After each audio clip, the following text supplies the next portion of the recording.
പൂർവം രാമതപോവനാദിഗമനം ഹത്വാ മൃഗം കാഞ്ചനം വൈദേഹീഹരണം ജടായുമരണം സുഗ്രീവസംഭാഷണം ബാലീനിഗ്രഹണം സമുദ്രതരണം ലങ്കാപുരീമർദ്ദനം കൃത്വാ രാവണ കുംഭകർണനിധനം സമ്പൂർണ്ണ രാമായണം.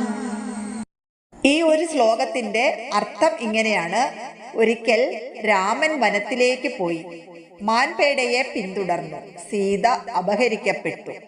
ജടായു വധിക്കപ്പെട്ടു. സുഗ്രീവനുമായി സംഭാഷണമുണ്ടായി. ബാലി വധിക്കപ്പെട്ടു. സമുദ്രം തരണം ചെയ്തു. ലങ്ക ദഹിക്കപ്പെട്ടു. തുടർന്ന് രാവണനും കുംഭകർണനും വധിക്കപ്പെട്ടു. ഇത് അധ്യാത്മ രാമായണത്തിന്റെ